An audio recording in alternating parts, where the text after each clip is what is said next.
Olá, sejam muito bem-vindos ao Não é Má Ideia aqui na tela da Band. Sempre com ideias criativas para inspirar ainda mais o seu final de semana. Hoje vamos te ensinar uma dica de tricô. É um ponto diferente aí que está sendo usado bastante na decoração de ambientes, de festas. E você já pensou em ter um perfume com a sua cara, o seu jeito? Hoje vamos falar também de identidade olfativa aqui no programa. Então, não sai daí não, porque o Não é Má Ideia tá só começando.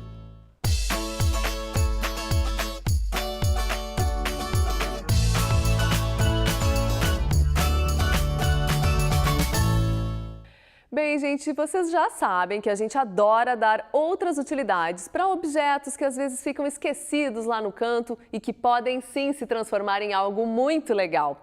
Você já deve ter notado esse cabideiro de chão aqui no estúdio? Olha aqui, ó. Ele é muito prático e fácil de fazer. Então, quer aprender? Dá só uma olhada.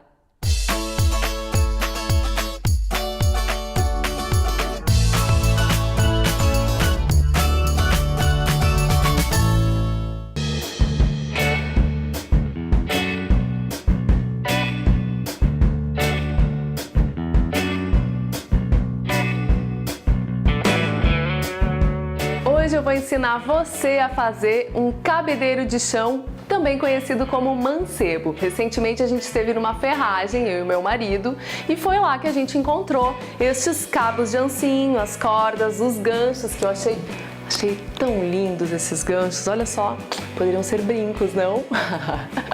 Brincadeiras à parte, nós vamos ao que interessa, que é começar a pintura dos cabos de ancinho.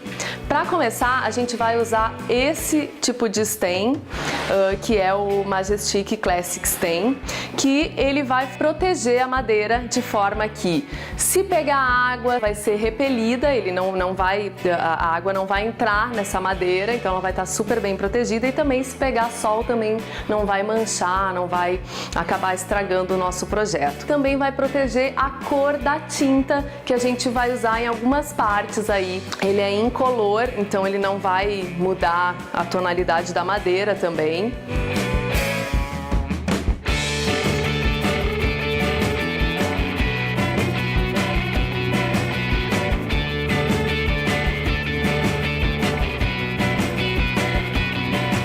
Primeira demão já está seca, agora a gente vai dar uma nova lixada. A gente lixou antes de passar a primeira demão, agora entre as duas demãos a gente dá mais uma lixada para então passar a segunda demão. Vamos nessa?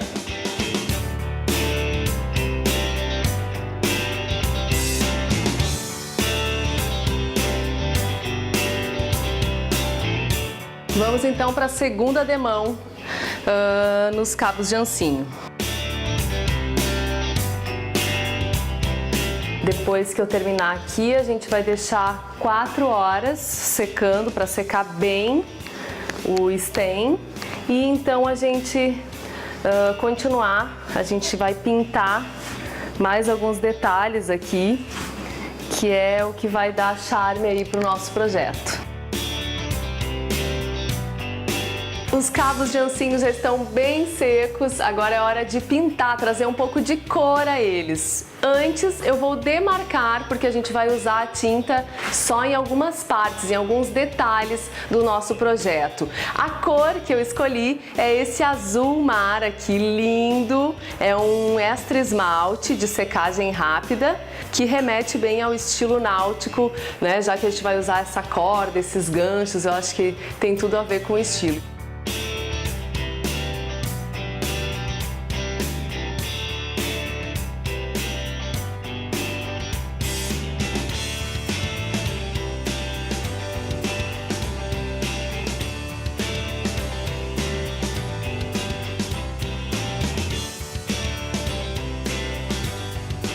Passada a primeira demão, agora eu vou deixar ele aqui também esperando para secar. As 4 horas entre cada uma demão, e a gente vai dar assim uma outra demão, porque eu quero que esse azul fique bem intenso, assim como o azul do mar.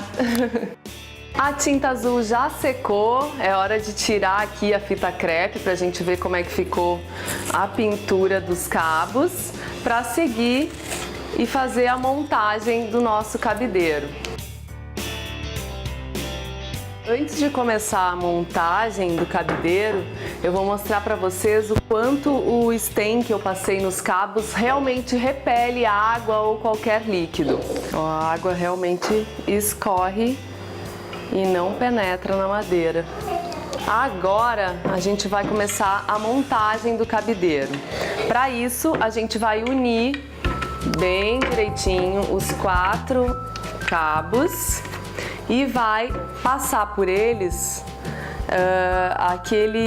aquela pecinha metálica que a gente também encontrou na ferragem, para que então a gente possa amarrar a corda, que é o que vai dar todo o charme aqui para o nosso projeto. Depois de colocada o aro aqui na posição que a gente quer que eles fiquem fixos, eu vou colocar eles em pé e já vou começar a ajeitar aqui a abertura deles para que o nosso cabideiro comece a tomar forma. A partir disso, a gente vai começar a passar a corda. Antes de tudo, bem pelo centro aqui da peça, porque a corda aqui no meio dos cabos já vai ajudar também para que eles fiquem mais fixos. Então a gente vai primeiro passar ela por aqui,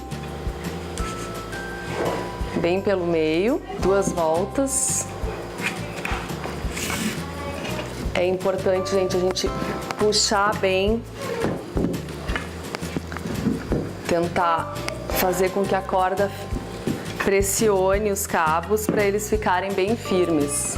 É importante deixar essa ponta maior da corda para que a gente possa depois amarrar e prender as 2 pontas. Passei a corda diversas vezes no meio dos cabos e entre a ferragem, justamente para fixar bem eles e eles não acabarem deslizando e o nosso cabideiro se abrindo.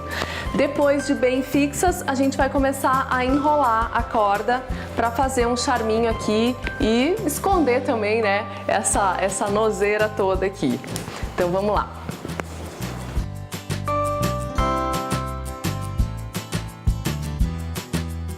Lembram da ponta que eu deixei no início?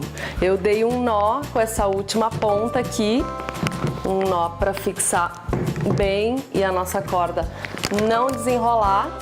Agora eu vou cortar e esconder as pontas que ficaram. E agora o toque final do nosso projeto. Hora de colocar os ganchos amarelos. Para isso, eu criei 2 alças com a mesma corda. Eu vou passá-la por dentro aqui do gancho e vou pendurar ele aqui.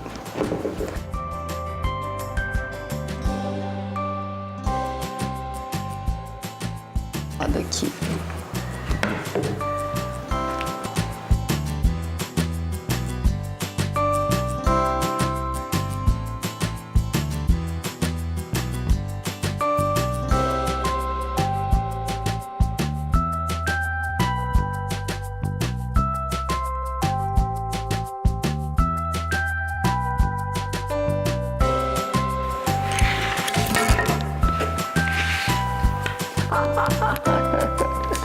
Acidentes acontecem. E hoje tem dica para quem é fã de tricô. Eu vou mostrar para vocês como fazer o ponto I-cord. Já ouviu falar? Ele também é conhecido por tricotã ou rabo de gato. E hoje está sendo bastante usado em acessórios, também na decoração de ambientes. Enfim, são 1001 utilidades o rabo de gato, tricotã ou ponto I-cord. E para se fazer esse ponto, é necessário um tear como este aqui. Esse aqui é feito de bambu e ele tem essas 4 pontas aqui. Mas para quem não, eu paguei aproximadamente R$30, tá? Esse tear. Mas eu vou ensinar para vocês como fazer em casa um tear que onde você vai poder tricotar o seu rabo de gato, assim como esse amarelinho aqui, ó. Gente, é muito mais fácil do que vocês imaginam. Então, para isso, a gente vai usar, para fazer o nosso tear, a gente vai usar um tubo, pode ser até o tubinho aquele de papelão do papel higiênico. Esse aqui é um pouco mais grosso, acho que era de papel toalha e eu cortei ele ao meio, tá? E eu vou usar 4 palitinhos de bambu, que eram as coisas que eu tinha em casa, mas você pode usar palito de picolé, ou pedacinhos de madeira, enfim, eu peguei o que eu tinha em casa mesmo, tá? Para isso eu vou vou colar eles no nosso tubo aqui de papelão, com uma fita de papel também, uma fita crafter, que chamam, fita craft. Então eu vou primeiro prender eles aqui só para dar um suporte, eles ficarem no lugar. Vou prender um em cada ponta. Opa! Um em cada ponta aqui só para dar o suporte nele. Essa fita é boa de trabalhar também porque ela é fácil de rasgar, ó, e é bem prática pra gente só colar aqui. Ó, sempre são 4 palitinhos que a gente vai usar, sempre frente a frente, ó, um frente do outro. Tá vendo? Agora do outro lado, a gente vai botar mais 2. Mais um de cada lado. Um aqui. E o outro do outro lado. E para fixar bem eles, depois a gente passa a fita no entorno de todo o nosso tubo de papelão. Assim. E aí, então, passa a fita neles para eles ficarem bem fixos.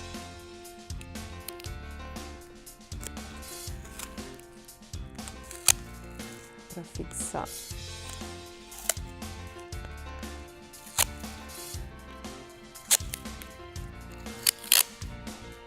Ó.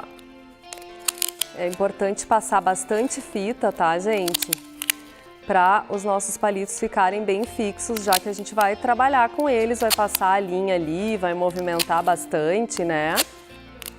E depois de pronto, o nosso tear é hora, ó, viu como é rápido, fácil, prático? Agora é só colocar a linha. Para isso, eu vou usar a linha amarela, que eu acho que vai aparecer mais. Olha, a pessoa não tinha um novelo menor, trouxe esse grandão aqui para ensinar para vocês.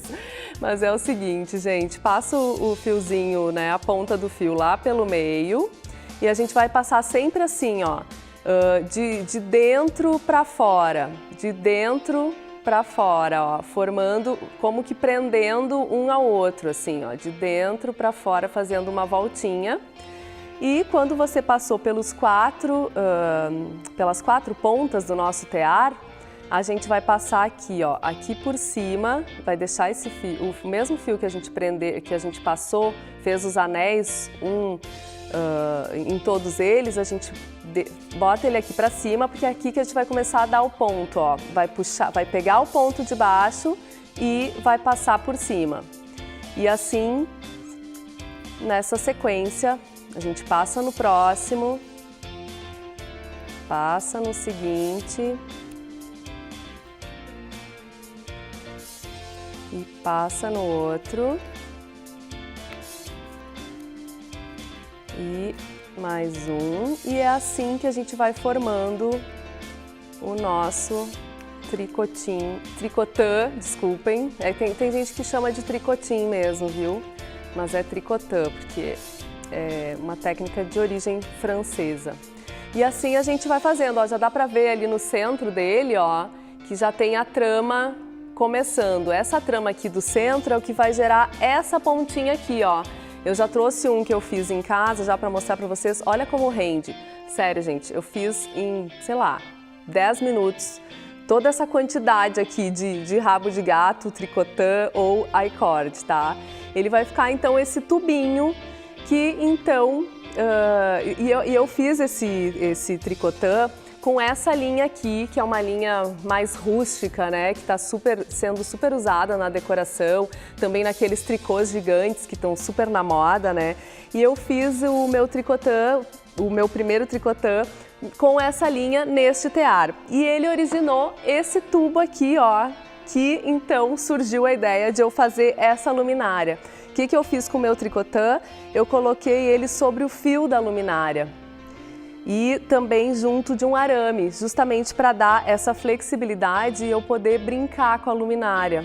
E eu deixar ela de diversas formas. A gente pode pendurar ela, a gente pode gerar algumas formas aqui, dar um nó, enfim, aí a imaginação rola solta, né? A gente coloca ela, dá para deixar ela, tipo, como ela se posicionar, a gente pode deixar. Ela é para ser meio uma obra de arte também, além de trazer a luz, né? De trazer a iluminação e tal, fazer aquele charme. A gente pode posicionar ela da maneira que a gente quiser, em pé como ela estava, ou então brincar, né, com essas formas dela e deixar ela num canto da mesa também fica o maior charme.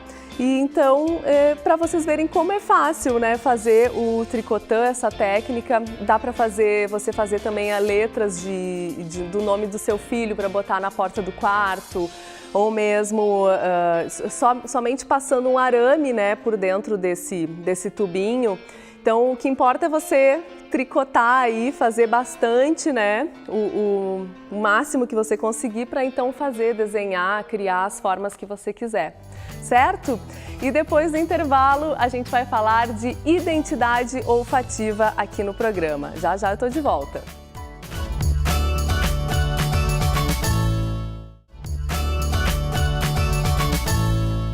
Estamos de volta com o Não É Má Ideia aqui na tela da Band.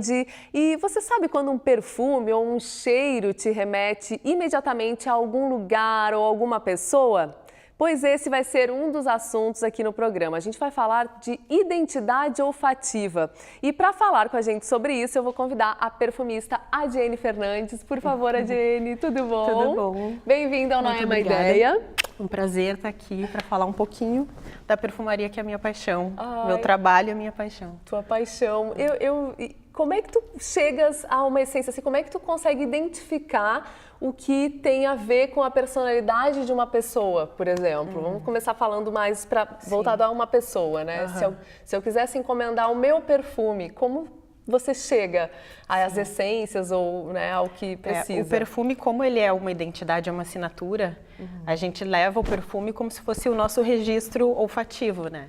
Então a gente precisa entender quem é essa pessoa, quais são os seus gostos, que ambiente ela circula, o que ela gosta de fazer, as suas preferências até de cheiros, de ambientes, de referências artísticas, enfim. A gente traça o perfil completo da pessoa e aí a partir disso a gente começa a criação, né? Experimentar algumas matérias-primas e começa esse processo mágico de criação, de transformar um monte de ingredientes químicos, óleos essenciais, numa fragrância. E é uma verdadeira criação mesmo, né? Apesar de ter a técnica de criar o perfume, é tudo muito mágico, artístico, né? E tu mesmo traz um pouco até da tua paixão pela dança, né?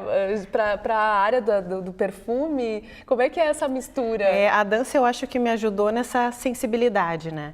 Porque a gente, para criar uma fragrância, tem que ter esse conhecimento técnico que a gente desenvolve. Eu, como farmacêutica de formação, acabei tendo essa possibilidade, já essa carta na manga, né, de saber um pouco de química e dos compostos naturais. Então, a tua formação é farmacêutica. E a partir da farmácia que tu começaste a... Eu fiz uma pós-graduação em perfumaria e aí a gente começa a entrar num outro universo de compreender as matérias-primas, fazer treinamento olfativo, que é uma matéria sensacional, porque a gente começa a estudar cada um desses ingredientes e começa a associar sentimentos, sensações, possibilidades de cada um deles, para que a gente tenha uma biblioteca de cheiros na nossa mente, né?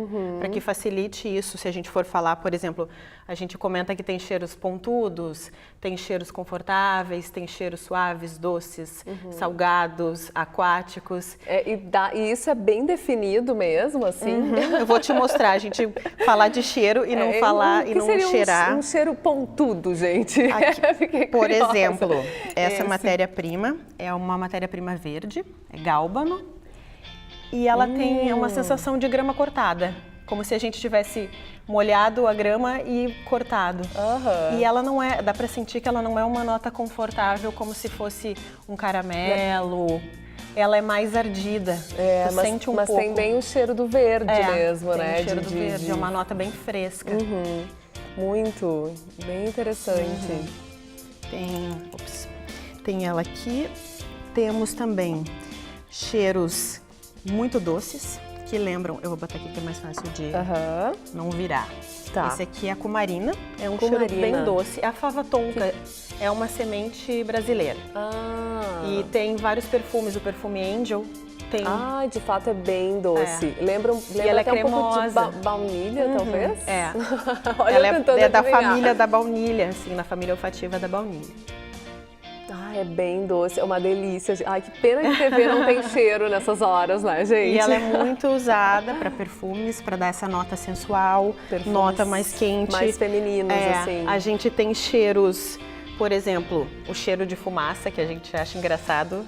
Cheiro de fumaça. Cheiro de que fumaça. geralmente as pessoas até não gostam. É o cheiro de como se fosse... Mas e pra que tu usaria o cheiro da fumaça, por exemplo? Por exemplo, em uma criação de alguém que me procura uma marca que tenha um apelo mais rústico, que trabalhe com couro, eu acho que casaria bem.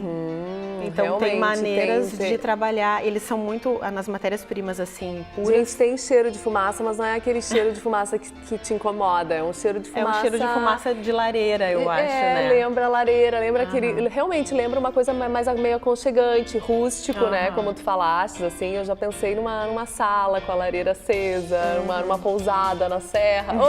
Levou longe! E o legal dos cheiros é bem isso, a gente começa a entender e a viajar neles, né? A gente fica viajando em sensações, em memórias. E falando assim em lugar, né? Porque tu cheira um perfume, geralmente, né? Os perfumes nos lembram alguém, uma pessoa, um lugar, uma comida, né? Esse cheiro me lembrou a minha infância, né? Tipo, esse cheiro verde, né? O cheiro do verde me lembra muito a minha infância. A grama, pisar no verde ou entrar numa floresta, enfim. E como é que tu faz, assim, por exemplo, para caracterizar o perfume, né, o cheiro de um evento, por exemplo? Tem tudo a ver com a decoração. Por exemplo, um casamento, um aniversário, a gente entra em contato, né, eu fiz uma identidade para um casamento. Então, a gente precisa saber da personalidade dos noivos, né, dessas duas pessoas, referências a respeito do que eles gostam. É importante que a fragrância ela seja um prolongamento da decoração também, que aquele cheiro ele transmita as cores que estão ali naquele espaço e que ambiente isso. O legal da fragrância, da gente poder sentir um cheiro e aromatizar, é transformar tudo que a gente vê que é palpável numa atmosfera, né? E como é que tu dosa tudo isso, né? Porque para ti representar, né, as cores, a característica, né, da personalidade dos noivos, por exemplo, no caso do casamento, como é que tu mede, como é que tu chega são cálculos? É curioso. Como é que tu chega, né, àquela essência um pouco, específica? parece receita culinária. Mas tem o curioso é que a gente trabalha com balança, né? É engraçado a gente dizer que pesa gotas. Então o trabalho é basicamente uma balança, um frasco e essas matérias-primas e as gotas. Então a gente vai anotando os ingredientes, eu faço uma seleção prévia, né? Faço um briefing com o cliente e ali eu tenho ideias de gostos, né? Um ponto de partida para começar o trabalho. E aí eu vou experimentando essas fragrâncias, essas matérias-primas que eu já tenho mais ou menos pré-determinadas na minha cabeça. E aí nessa adição de proporção, né? Anoto tantos gramas, coloco na minha fórmula, que é a maneira que eu tenho de padronizar depois essa fórmula, o cliente aprovando, é o que fica para poder transformar em outros produtos, aromatizantes, difusores. Sim, tá, e claro, assim, a gente não se conhece muito, né? Nos conhecemos hoje aqui, alguns minutos antes do programa, mas me vendo assim, né, até durante a gravação do programa, se fosse criar um perfume pra mim, tu já tens algum... uma ideia, assim, né? Eu acho que... Como é que seria esse perfume? Eu acho que teria que ter um cheiro de conforto, eu acho, né? Dessa coisa de casa, de uma casa que abraça, uma casa confortável. Eu acho uma matéria-prima que pra mim seria bastante agradável, que teria a ver. Deixa eu ver se eu encontro ela aqui. São muitas, né? A gente tem muito a ideia no sul dos frutos cítricos, né? Bergamota, laranja, a ideia da gente comer uma bergamota no sol. E eu acho que poderia ser puxando para essa ideia de uma casa confortável que traga bons momentos, boas recordações. Cheirinho de bergamota no sol. Ai, coisa boa, né? Agora no inverno, a melhor coisa é poder, né, ficar curtindo o solzinho, comendo uma bergamota. E é um já cheiro, gostei. Ai, e é um delícia, cheiro gente. confortável, né? Que traz um certo aconchego. Ele é um cheiro leve, não é um cheiro enjoativo. Uma delícia mesmo. Mas ele traz um certo conforto. E são dos frutos cítricos que vêm os óleos essenciais, tu falavas, né? Tem alguns frutos que não tem como, como se ter esse óleo essencial, então são sintéticos, é isso? A gente trabalha na perfumaria com matérias-primas naturais, que são os óleos essenciais que a gente consegue extrair dos frutos cítricos, das flores, de algumas madeiras, algumas folhas. E a gente trabalha também com matérias-primas sintéticas para que faça essa mimetização de um cheiro que não existe. Como, por exemplo, a gente não consegue extrair o óleo do abacaxi. Sim. Mas a gente tem uma matéria-prima sintética que dá o cheiro do abacaxi. Do abacaxi, né? Que é esse aqui. Nossa, parece abacaxi mesmo, é o abacaxi. E as matérias-primas sintéticas, elas vieram como um auxílio na perfumaria, numa maneira de padronizar também, porque a gente sabe que todos os frutos e todas as flores, elas têm o seu tempo de plantio, o seu tempo de colheita, e elas mudam muito de acordo com a altitude, com o tempo, com o clima, com a variação de temperatura que aconteceu durante aquela estação. Então, trabalhar com matérias naturais é sempre uma coisa muito instável, né, no ramo da perfumaria. E aí as matérias, essas sintéticas, elas começaram a surgir para que a gente conseguisse ter uma padronização, conseguir ter uma facilidade de reproduzir por anos o mesmo perfume. E algumas para baratear o custo, né? Porque os óleos essenciais de rosas, de flores em geral, eles são muito caros. E em algum momento fica inviável. Aí a gente tem a manga isso também. Muito bom, adorei conhecer um pouco mais, né, da tua profissão, né, do que tu fazes e da identidade olfativa. É muito interessante poder saber que a gente pode ter um perfume que seja realmente a nossa cara. Claro, a gente vai num free shop, escolhe o seu perfume, acha que aquele perfume, né, representa a gente, mas a gente poder participar de todo um processo de criação é muito interessante, muito legal. Obrigada, querida. Eu que agradeço. Tudo de bom. Muito obrigada. Bom, gente, eu quero lembrar que você pode encontrar mais dicas lá no nosso canal do YouTube. Não é má ideia, má com H. Nos acompanhe também pelo Facebook e lá no Instagram. Bom, gente, o programa de hoje fica por aqui. Um ótimo final de semana para todos vocês. Sábado que vem tem mais, sempre às 11 horas da manhã a gente tem encontro marcado. Um grande beijo, tchau, tchau, até mais.